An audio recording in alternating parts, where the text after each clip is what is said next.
ఓ రోజు సాయంత్రం చినుకులు పడుతున్న వేళ నాగరాజు ఒక పాత సైకిల్ తొక్కుకుంటూ వచ్చి ఇంటి ముందు ఆగాడు. ట్రింగ్ ట్రింగ్ అని సైకిల్ బెల్లు మోగించాడు. ఇంట్లో నుంచి అతని భార్య సుకన్య బయటకొచ్చింది. సైకిల్ మీద గర్వంగా కూర్చొని నవ్వుతున్న నాగరాజును చూసింది.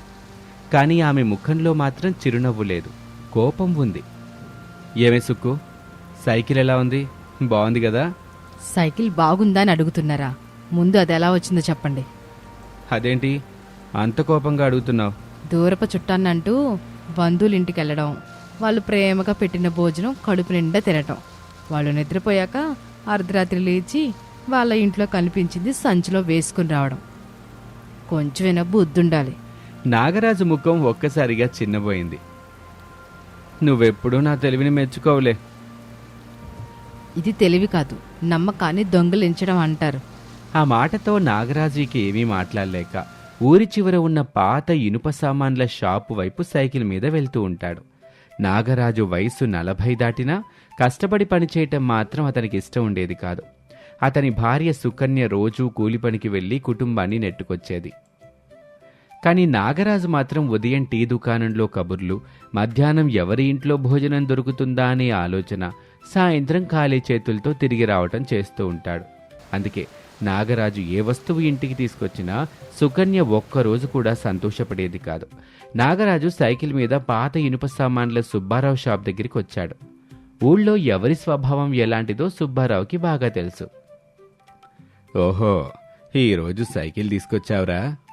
అవును సుబ్బన్న, ఈ సైకిల్ తాకట్టు పెడతాను, ఎంతేస్తావు?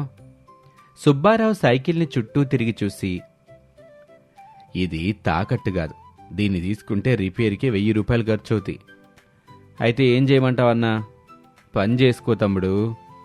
అది తప్ప ఇంకేదన్నా చెప్పన్నా? నా పేరు చెప్పన్నా కాదురా, నాగరాజు, సుబ్బారావు.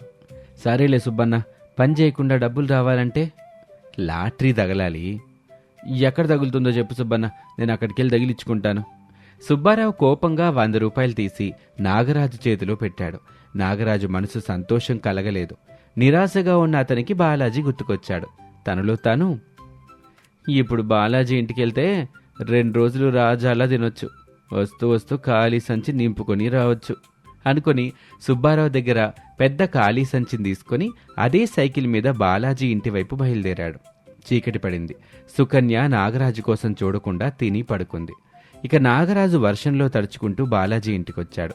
బాలాజీ, వైదేహీలు సంతోషపడ్డారు. కొత్త బట్టలిచ్చారు.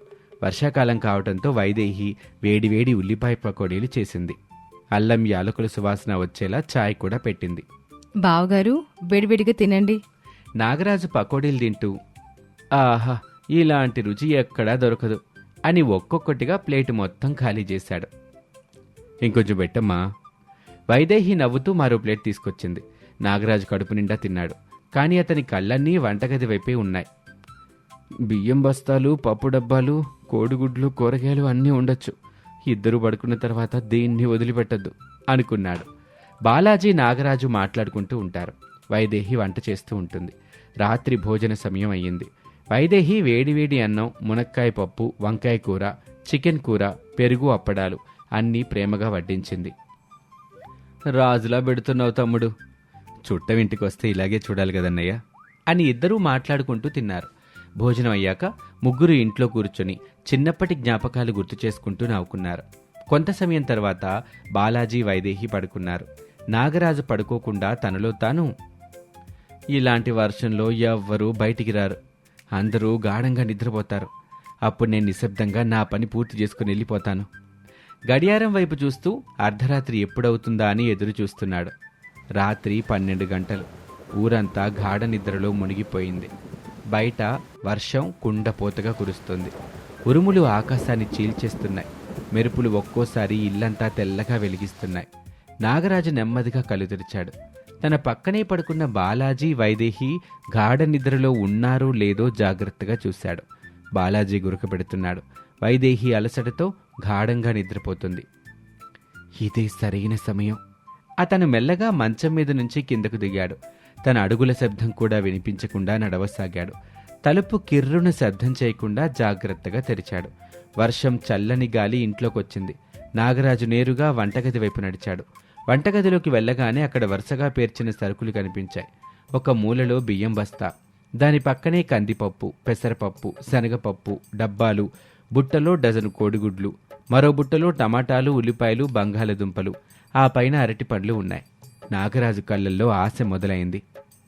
ఇవన్నీ తీసుకెళ్తే మా ఇంట్లో 10 రోజులు మార్కెట్కి వెళ్లాల్సిన పని లేదు అని తనతో తెచ్చుకున్న పెద్ద సంచిని తీసి ఒక్కొక్కటిగా సరుకులు వేయటం అందులో ప్రారంభించాడు.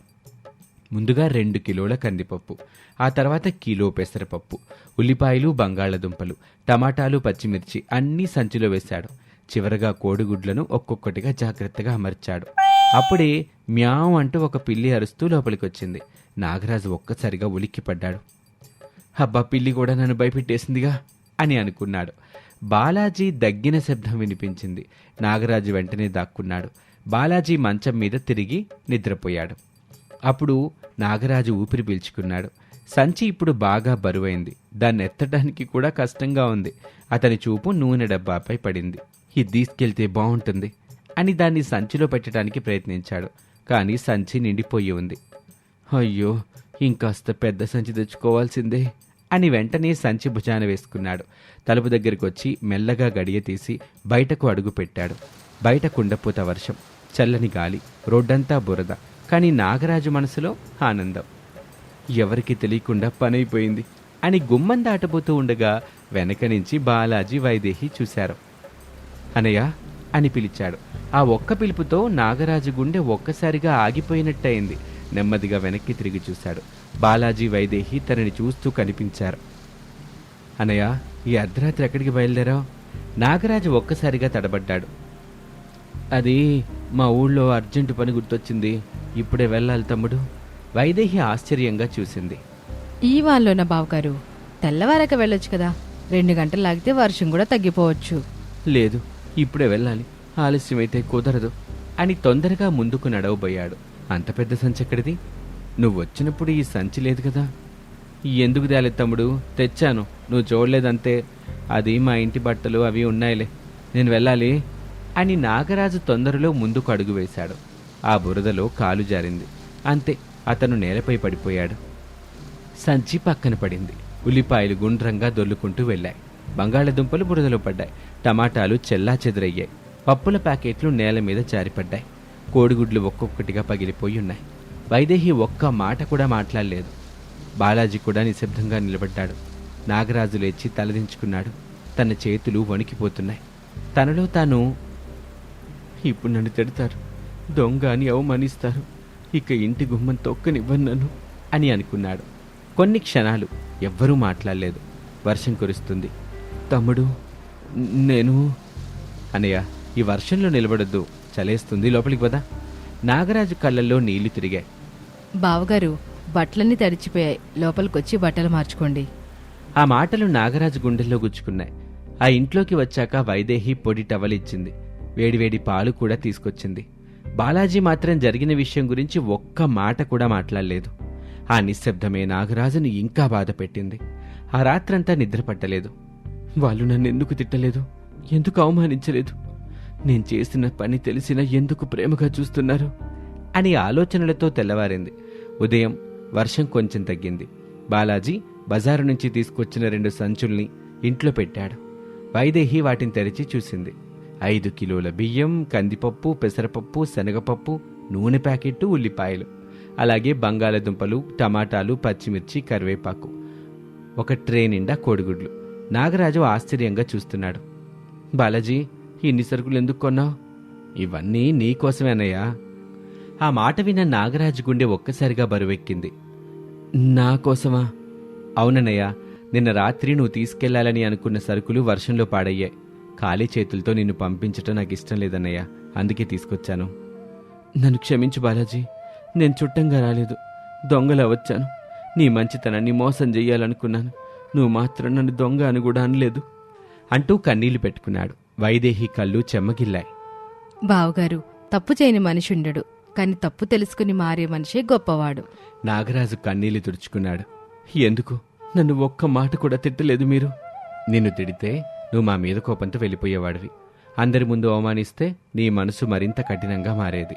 కానీ ప్రేమగా చూస్తే ఒక్కరోజు నీ మనసే నిన్ను శిక్షిస్తుంది అనుకున్నాను. ఆ మాటలు నాగరాజు హృదయాన్ని కదిలించాయి. ఇప్పటి వరకు నేను చాలా తప్పులు చేశాను. ఎంతమందినో మోసం చేశానో కూడా నాకు గుర్తులేదు. కానీ ఇక నుంచి నా చెమటతో సంపాదించింది తింటాను. ఎవరింట్లోనూ ఆశ పెట్టుకోను. నాకు కావాల్సిన మాట ఇదే అన్నయ్య. ఇంక బయలుదేరు. సంచుల్ని సైకిల్కి కట్టుకున్నాడు. అక్కడి నుంచి బయలుదేరాడు. ఆ సంఘటన తర్వాత నాగరాజు పూర్తిగా మారిపోయాడు. ఊళ్ళోనే కూలి పనులు చేయటం ప్రారంభించాడు. తర్వాత చిన్న కూరగాయల వ్యాపారము పెట్టుకున్నాడు. నిజాయితీతో పనిచేయటంతో అతని వ్యాపారం పెరిగింది. నాగరాజు, సుకన్యలు సంతోషంగా జీవించటం మొదలుపెట్టారు. ఇది వాల్టి కథ. మరొక ఆసక్తికర కథలో మళ్ళీ కలుద్దాం. ఊరి చివర పొలిమేరలో కుర్చీ వేసుకుని కూర్చుని ఉన్నాడు శంకర్. చూస్తా ఈ సన్నాసి వెధవా నాగయ్య ఊళ్ళోకి వెళ్ళాలంటే ఈ పొలిమేర నుంచే వెళ్ళాలిగా. నా బాకీ తీర్చే వరకు ఊళ్ళోకి రానివ్వను అని అనుకుంటూ ఉంటాడు. అలా కొద్దిసేపు గడిచింది. ఏంటి ఈ నాగయ్య పనికెళ్ళి ఇంకా రాలేదు? ఎంత సమయమైనా పర్లేదు, ఈరోజు మాత్రం ఆ నాగయ్య దగ్గర నా డబ్బులు వసూలు చేసి తీరుతాను అని నిర్ణయించుకుంటాడు. అప్పుడే నాగయ్య పని నుండి ఊర్లోకి వస్తూ ఉంటాడు. ఏంటయ్యా ఇక్కడున్నారు? ఎవరికోసం ఈ ఎదురుచూపులు? కుర్చీ వేసుకుని మరీ కాపలా ఉన్నారు. ఎవరైనా పెద్దవాళ్ళు మన ఊరికి వస్తున్నారా? ఎవరికోసమో కాదు, నీకోసమే ఎదురు చూస్తున్నాను. నువ్వు నా దగ్గర డబ్బులు తీసుకొని దాదాపు సంవత్సరం అయింది. ఇప్పటి వరకు డబ్బులు ఇవ్వలేదు. అయ్యా, చేలో వేసిన పంట ఎక్కువ వర్షం పడ్డం వల్ల నాశనం అయిపోయింది. ఈసారి మళ్ళీ పంటేశాను. ఆ పంట కొయ్యగానే మీకు ఇవ్వాల్సిన మొత్తం ఇచ్చేస్తాను. అలాంటి పప్పులేం ఉడకో నా దగ్గర. ముందు నా డబ్బులిచ్చి ఆ తర్వాతే ఊళ్ళోకి అడుగుపెట్టు. అయ్యా, ఇప్పటికిప్పుడు అంత డబ్బు ఇవ్వాలంటే కష్టం కదా. నాకు పంట చేతికొచ్చే వరకు సమయం ఇవ్వండి, ఇచ్చేస్తాను. అన్ని రోజులంటే నేను ఆగలేను. నా డబ్బు నాకు ఇప్పుడే కావాలి అని నాగయ్యతో వాదిస్తూ ఉండగా అప్పుడే శంకర్ ప్రాణ స్నేహితుడు రామయ్య భుజం మీద నాగలి వేసుకుని అటువైపు వస్తూ ఉంటాడు. శంకర్ ఏమిటి నాగయ్యతో గొడవ పడుతున్నట్టున్నాడు? అక్కడికి వెళ్ళి విషయం ఏంటో ఆరాధిస్తే పోలా అని వాళ్ళిద్దరి దగ్గరికి వెళ్తాడు. ఏమిటి శంకరం, నాగయ్యతో గొడవ పడుతున్నావు? చూడరా రామయ్య, నాగయ్య నా దగ్గర అప్పు తీసుకుని దాదాపు సంవత్సరం అయింది. అడుగుతుంటే రోజు ఏదో ఒక సాకు చెప్తున్నాడు. అయ్యా, మీకు తెలిసిందేగా నా పరిస్థితి. పంట పాడయ్యి చాలా నష్టపోయాను. ఈసారి మళ్ళీ పంట వేశాను. ఆ పంట చేతికి రాగానే ఇస్తానంటే శంకరయ్య ఒప్పుకోవటంలా. అరే శంకరం, కాస్త సమయం ఇవ్వు. నాగయ్య నీ డబ్బులు మొత్తం ఇచ్చేస్తాలే. నీకేంట్రా, నీ డబ్బులు కాదు కాబట్టి ఎన్నైనా చెప్తావు. సర్లే, నువ్వు చెప్పావుగా, 2 నెలలు సమయం ఇస్తున్నాను. ఈలోపు నా బాకీ తీర్చకపోతే నాగయ్య నీ ఇల్లు, పొలం నేను తీసుకుంటాను. సరేనయ్యా, ఇచ్చేస్తాను. నన్ను ఊళ్ళోకి వెళ్ళనివ్వండి అని అంటాడు. అలా అక్కడి నుండి ముగ్గురు వెళ్ళిపోతారు. ఇక మరుసటి రోజు ఉదయాన్నే రామయ్య పొలం దగ్గరికి వెళ్లాలని బయలుదేరాడు. అలా వెళ్తూ ఉండగా మార్గ మధ్యలో శంకర్ కనిపిస్తాడు. అరే, ఎప్పుడూ పొలాల వెంటే ఉంటావా? నీకేంటి బాబు, ఉన్నోడివి. మీ అయ్య సంపాదించిన ఆస్తులు, డబ్బులు, వ్యాపారాలు ఉన్నాయి. నాకు నా 2 ఎకరాల పొలం తప్ప ఇంకేమీ లేదుగా. 4,000 లోపలికి వెళ్తున్నాయంటే దానికి నా 2 ఎకరాల పొలమే కారణం. సర్లే గాని, నేను కొత్తగా ఏదైనా వ్యాపారం మొదలు పెడదాం అనుకుంటున్నాను. నువ్వేదైనా సలహా ఇవ్వచ్చుగా? అవునా, మన ఊర్లో ఒక్క హోటల్ కూడా లేదు. ఓ మంచి హోటల్ పెట్టుకోవచ్చు. అవును, నిజమే, మంచి సలహా ఇచ్చావు. ఏమోలే గాని, మీ చెల్లి వాళ్ళ చేపల పులుసు చేసింది. నీకు చేపల పులుసు అంటే చాలా ఇష్టంగా. రా, ఇంటికి వెళ్దాం. తర్వాత వస్తానులేరా. అసలు ఇవాళ పొలానికి నీళ్లు పెట్టాలి. అలా ఏం లేదు, పొలానికి తినేసి వెళ్ళు గాని పద ముందు అని తన ఇంటికి తీసుకుని వెళ్ళాడు. అలా రోజులు గడుస్తున్నాయి. శంకర్ రామయ్య ఇచ్చిన సలహా వల్ల ఊర్లోనే ఒక హోటల్ పెట్టాడు. కానీ శంకర్ హోటల్లో భోజనానికి ఎక్కువ ధరలు పెట్టాడు. ఒక రోజున హోటల్లో తినటానికి ఆ ఊరి వ్యక్తి అయిన సాంబయ్య వస్తాడు. శంకరం, నాకు 4 ఇడ్లీలు పొట్లం గట్టు. సరే సాంబయ్య, 20 రూపాయలు ఇవ్వు. ఏమిటి, 4 ఇడ్లీలు 20 రూపాయలా? ఎంత ధర? ఇదే డబ్బులతో ఇడ్లీ రవ్వ తెచ్చుకుంటే ఇంటిలి పాది తినొచ్చు. అవన్నీ తెచ్చుకొని చేసుకోగలిగేవాడివే అయితే అట్టాగే ఇంటి దగ్గర చేసుకునేవాడివిగా. అది చేసుకోలేకేగా హోటల్కి వచ్చావు. నీ అవసరమే నా ఆదాయం సాంబయ్య.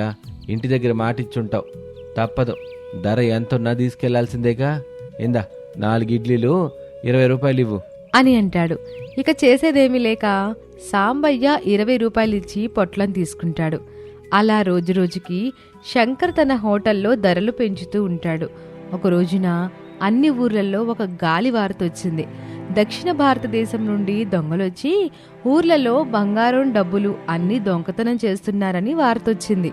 ఒరే రామయ్య, ఈ విషయం నీకు తెలిసిందా? దక్షిణ భారతదేశం నుంచి వచ్చిన దొంగల ముఠ ఒకటి ఇళ్ల మీద పడి హోటళ్ళ మీద పడి దోచుకుంటుందంట. అవన్నీ గాలి మాటల్లేరా, నమ్మాల్సిన అవసరం లేదు. 2-3 ఏళ్లకి ఇలాంటి గాలి వార్తలు వస్తానే ఉంటాయి. ఇవి ఎట్టా పుడతాయో ఎవరు పుట్టిస్తారో తెలీదు. నిజంగానే గాలి వార్తలంటావా? భయపడాల్సిన అవసరం లేదంటావా? ఒరే, మాలాంటి వాళ్ళైతే అది నిజమైన పుకార్లైనా భయపడాల్సిన పని లేదు.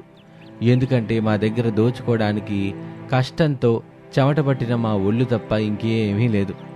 నువ్వు కూడా ఎందుకైనా మంచిది కాస్త జాగ్రత్తగా ఉండు. ఏదైనా అవసరం వస్తే నాకు వెంటనే కబురు పెట్టు. సరే, నేను వెళ్తాను. ఎక్కడికో వెళ్ళాలంటే మీ చెల్లి ఇంటి దగ్గర నా కోసం ఎదురు చూస్తూ ఉంటుంది.